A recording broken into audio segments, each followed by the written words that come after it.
Hello and welcome back. Thanks for joining us on what is now day 3 of the Spark and AI Summit.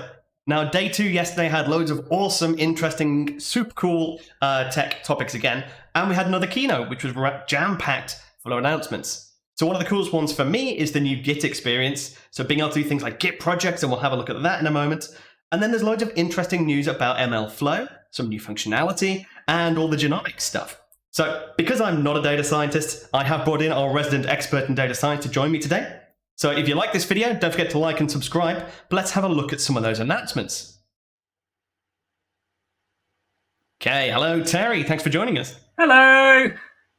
How's it going? Having a good summit so far? Yeah, I'm having a great summit so far. It's really different to the last summit in Amsterdam. I've certainly taken far fewer steps. The venue in Amsterdam last year was huge. So yeah, it's been different. I'd much prefer to be in San Francisco. However, I think this format has worked pretty well. How about you? Yeah, honestly, it's been kind of nice being able to actually, if there's a couple of sessions on at the same time, you can go, well, you know what? I'm going to catch that one later because it's just all recorded and it's all virtual. And that's been kind of nice to be able to actually have the luxury of seeing everything. Yeah, my sessions last year were at polar ends of the conference center. So I was at 1 for 1 and then the other one and 1 for 1. I think I racked up 25,000 steps at each day. So I've probably done 25 steps across this entire event. But it's the sheer excitement of the announcements. So that's all we need. That's all the exercise we need. Exactly. Okay, so let's have a look at some of the things that were announced yesterday. So the first one, the most important one for me, is the next generation data science workspace. Now, I'm a little hurt as a data engineer that it's called the data science workspace because it's source control. It's actually building projects properly, which isn't just for data scientists. This is for everybody should be doing version control properly. Even you. It is. It is true. But it's one of those things that the data science community historically have sucked at, right? Is actually versioning anything. And this, plus with MLFlow, which we'll talk about in a little bit, certainly helps and simplifies that process. It's very true. So if you've not seen it before, if you've been using Databricks for a while, you're kind of used to the fact that you spin up a notebook and then you have to click inside the revision history and then link it to a repo, and then you can start manually controlling that one notebook on its own. And that always means, have you added that to source control? I think I have. Oh no, this one's not linked. And it's a whole manual process that people have to remember to link things to source control. Yeah, if you're new to it all, we frequently hear, oh no, I set it up. And it's like, oh no, you set it up in one notebook. But what about the other 100? Yeah. And it's just so this is what it looks like. We've now got this create project experience where you can sync it to a repo, you can automatically create a feature branch, you can add new objects and have them automatically sync to your repo, which just, it excites me far too much. Mind blown. Something so simple has taken this long, but it has been one of the most requested features. And oh gosh, we've been longing for it, right? Yeah. So, you might have thought, if you're coming from the outside world and looking in, the fact we're celebrating so much this is in there, but this is the big deal for data scientists, data engineers, analysts alike. This should really, really improve the whole source control, kind of basically the path to production experience. Yeah, 100%. The awkward process that we have currently of using the CLI to go and scrape all notebooks so that we guarantee we have everything to then deploy it is just painful. I honestly can't wait for this. I mean, that is kind of why it's fixed for engineers, because we've already built these horrendous scripty workarounds and had to wrangle it into a DevOps pipeline. But yeah, this looks much slicker. Okay, the other bits in there is, so that's phase 1, is kind of that new experience, the new elements inside the workspace, all of that. Phase 2 coming soon is Conda. So actually having the kind of more package dependencies management stuff built in. Now, we did notice one little thing that is mainly for the runtimes that have the ML experience. So if you're using Databricks runtime with ML, then that has a load of libraries, extra libraries already installed in it for doing things like data science. And it looks like that's the one that's going to have Conda baked in, which not that surprising because we used to have a separate Conda runtime on its own. But it does mean, if you are on the engineering side and you do use Conda, there's going to be some limitations there. But I don't come across many engineers who use Conda. Yeah, it's one of those things that you typically find in a machine learning world, right? If you're unfamiliar with what the benefits Conda actually gives you, is package management and package dependency in any Python project, or really in any software project, right, is an utter nightmare. Yeah. It's made even more compounded when you're looking at machine learning, and you've got a whole load of different libraries, and you're really striving for the ability to create reproducibility in your models. And reproducibility can come down to the data that you use, the parameters that you put into your model, but also the individual packages that are being used. Things like scikit, XGBoost, as well as the Spark libraries get updated really frequently. And not knowing what you actually used, which version of an individual package was used to train a model compared with which version of a package you used to actually score or do inference on that model, can be hugely problematic. It can be the difference between getting a relatively solid accuracy to one which is massively varying from what you're doing, or to the point that your model just doesn't run. So having Conda gives you the ability to build out a model locally. And again, that may be using a distributed process like Spark, or it may be that you're just using Databricks to host your model. So you want to build something locally with the packages in the right versions that that work.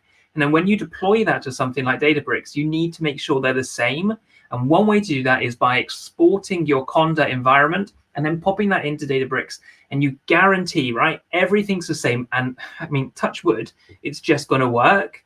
But it's life. Probably there are circumstances where it won't, but it certainly simplifies that. And that what you did in dev works in production. And then how will it work on my machine? So you think there's going to be quite a big adoption from the data science community?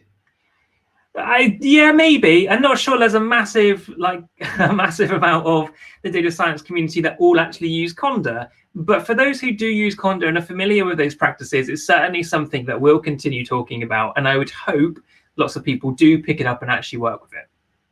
Yeah, so if they're having those challenges now, maybe start looking at Conda, because this is coming and they can get their things in a row ready for when it comes out. Yeah, definitely. It's been one of those as well that's been a bit of a barrier for some people who actually really use Conda already. And they're like, well, how do I manage my environments? And you're like, well, you've got runtime, so you can do a runtime, and that's got these particular versions. It's like, but they're not my versions. And it's like, okay, well, now you have proper Conda. And as you said, we've had the Conda runtime that's kind of just been kicking around.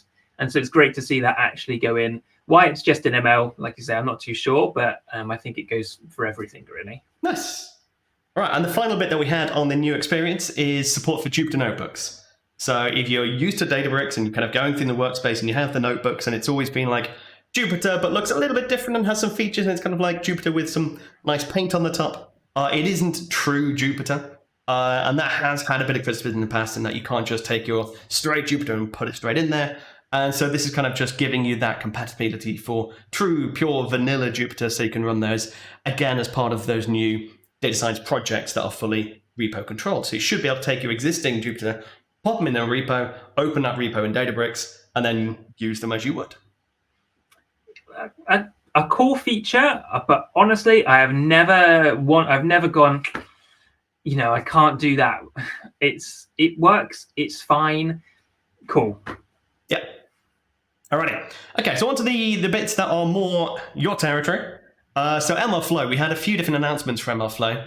First we had is the model serving. Do you want to tell us a bit about that? Yeah, so if you're new to MLFlow, so MLFlow was launched roughly about 2 years ago. We've got you can check out our podcast where we talked to Matei about MLFlow. That was quite a while ago now. It was roughly when it was about 0.7. MLFlow is entirely designed to help you simplify the process of deploying a machine learning model. So it gives you a whole load of abilities to do things like experimentation tracking, brief kind of deployment, as well as most recently your model registry. Mm-hmm. So we've had all of these things, and they're really helping us strive towards this kind of end goal of having model management. And so model management, again, is one of these things that a lot of data science teams just kind of neglect. Or you get stuck sometimes in this fallacy of the unitary model, right? Of I build my model, I train it, I put it in production, and then I just kind of back away. Right? But in reality, that doesn't exist. The model's a living, breathing thing. It has its own kind of, development life cycle, and we need some way to monitor and maintain it. And all of this stuff that was announced yesterday really is kind of moving towards helping us do that. So one of the things that went in was serving. And so at the moment, MLFlow, so you've got two different versions of MLFlow. Touch that real quick. You've got open source MLFlow that you can just install. You can just do pip install MLFlow and you'll get up and running locally. That is great, and it has, basically the full set of functionality. Then you've got managed MLFlow, which is the version of MLFlow that sits inside Databricks currently. And a lot of this stuff here is looking at the managed version of Databricks, okay? So with that, what model serving gives you, right, if you look at that picture, you've got these three things. You've got models and model registry. They already exist. So I can build my model and I can promote it into my model registry, and I can have it as staging or production, or I can archive it. And then with that, that works really well if what you were trying to do then is do batch, all right? So I've got my model persisted. I then call an API, I get my model back, I score with it, I produce my batch output, and I land it back down somewhere, maybe in a lake. And that's already solved a whole load of the problems that we used to have in terms of getting things live, which is great. Yep, super, just like one-click deploy. I'd like to put this in production. There's some quirks that are being worked out. It's still preview, this stuff, but it's getting better. So that worked for batch, okay? So I take a huge amount of data and I score. But if my model actually needed to be a lot quicker, and I wasn't necessarily looking at trying to do something in batch, what I wanted was real-time inference, or maybe a kind of streaming scenario. What I kind of want is an API. I want a REST API that I can call. So what serving is looking to do is take your production version of your model that's in the model registry and now wrap a REST API endpoint over the top so that you can then integrate with anything that you want to, your line of business system, some other application, or if you want to, just doing the HTTP requests on Databricks, actually just fire thousands of requests in parallel against that. So that's really cool to see. So is that model still inside a Spark cluster, or is that now pushing it outside of the Databricks environment? Well, one thing you need to bear in mind is that MLFlow is a lot larger than just Spark. So Spark, MLFlow supports what they call flavors, model flavors, and Spark is just one of those flavors. There are multiple flavors for XGBoost, for Scikit, for Keras, for Torch, for a whole load of things. So we are saying when we talk about managed MLFlow, yeah, it works for Spark, but we're also thinking larger about any other type of model that may be not very well suited to being something that you want to run across a big distribution. Maybe you're happy just to run it on a box and actually have that served on, presumably, there's not much about this where it's being served, but I assume it's being served on that cluster. Normally, we'd serve in Kubernetes or something like that, but I'm assuming that, as I say, the details are a little bit cagey on that at the moment. But so one to keep an eye on and kind of dig into the details, but hopefully just cracking open and just making it more and more use cases in ML available through that same platform. Yes, yeah, cool. Definitely. That's really cool. Yeah. So there are a few more bits if you scroll on down. So one of these is this thing. This thing's really cool, okay? So actually going and testing your live model against your staging model. You can do this. So I've got, in the last couple of years, I've got great at knowing how to work Postman, how to create Python requests, and how to get all this stuff working. But it's a very engineering heavy skill set. So it's not typically something that I expect to see in machine learning teams. So what this kind of interface will give you is if you spin up an API for your production model, what you can do is just come in here. You can get a sample of the data that it's expecting. And that, I believe, is largely coming from one of the other new features that they announced, which is when you persist a model into MLFlow, it captures the schema of your data going in and the schema of your data coming out. So you can generate a sample.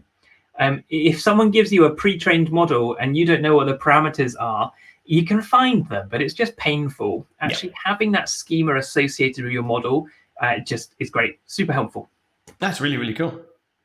And there's something in here as well. I don't know, kind of in terms of the data capture I saw. So previously, MLFlow, you'd register an experiment when you run it, and you'd take a physical copy of your data and put it somewhere in the lake and kind of, just have that building up and up and up. I saw that's now becoming Delta compatible. So it won't take a full copy of your data. It'll just say, oh, it's this version. It's this point in the transaction log. And so you get the full data lineage without having so many different copies of your data everywhere. Yeah. And that's great. I don't know what impact you have for when you clean up your Delta. What happens if it prevents you from cleaning up because you've got a dependency in MLFlow. But that is a super valuable point.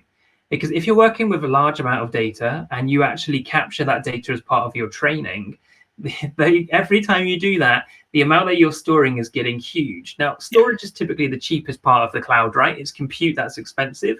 So I'm not too worried. But if I train my model 100 times, or I accidentally leave that data caching as part of a hyperparameter tuning, and I'm running like 150 models and I'm capturing, a gig or 2 gig of data 150 times, that's a lot of data to bloat my lake by. Mm-hmm. So yeah, some really cool features that just kind of make life a lot easier. Yeah, that last point around improving monitoring, so improvements to logging and to event capturing is another great one. It's an area that lots of other tools neglect. And it's one of these things that will certainly help when it comes to knowing, things like drift and decay in your machine learning models. Being able to say, okay, well, how many events have I had?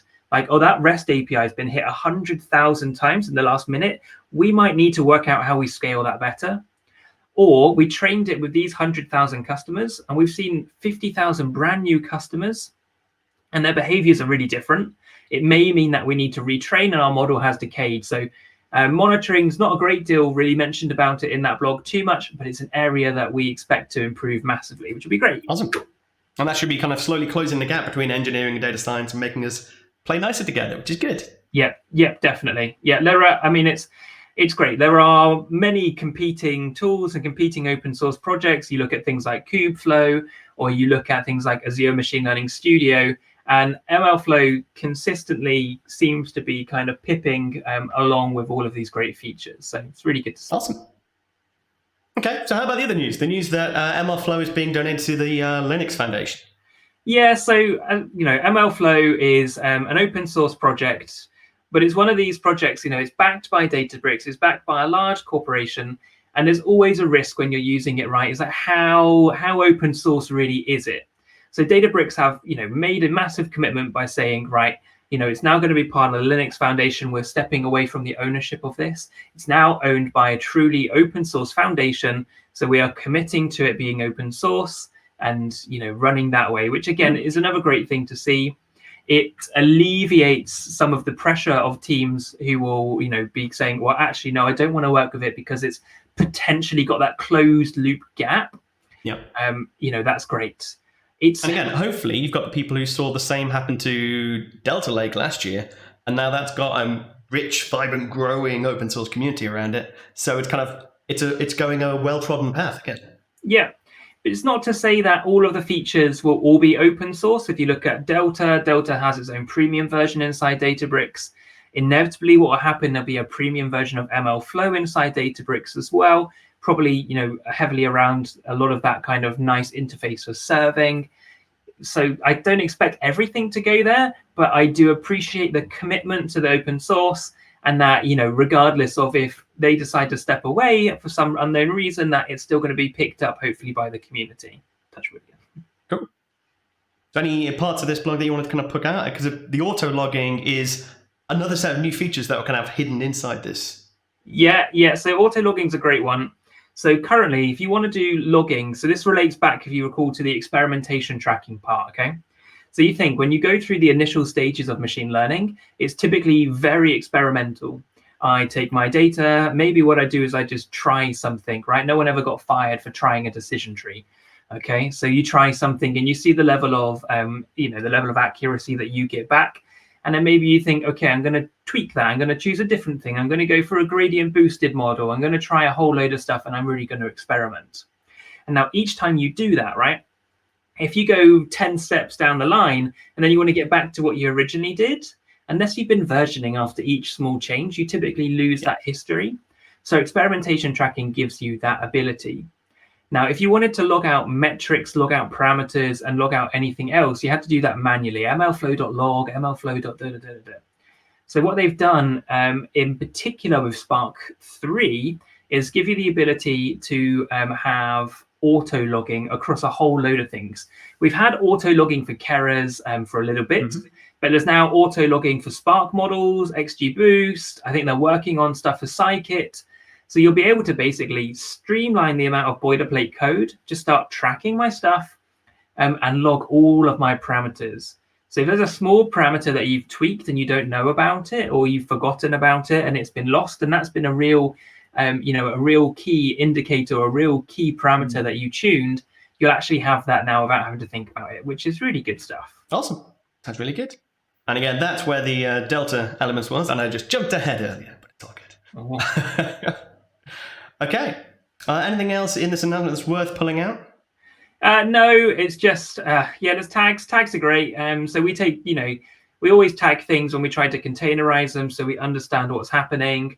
And, you'll typically have a version of your model in production, and we might tag it with production. That kind of works in the registry. Typically, what you might be doing, though, is you'll have different competing versions of a model. And it's not necessarily that, your model is all XGBoost or it's all Scikit or all Spark. You might try something like, you want to try a PyTorch version of your model, and it's good to tag it so that you can see, this is version 1, and that's a Torch model, compared to version 2 in our model registry, which is a Scikit model. So when you're looking at the differences between accuracies and the way that they work, that they are definitely different versions of models, and you can see the different frameworks. Cool. Again, all super useful quality of life things, making everyone's life easier. Definitely. Yeah.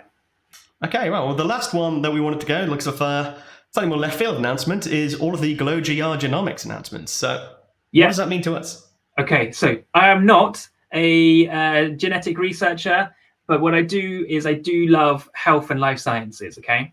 So if you work in machine learning across most industries, it's great. You can produce some really interesting things.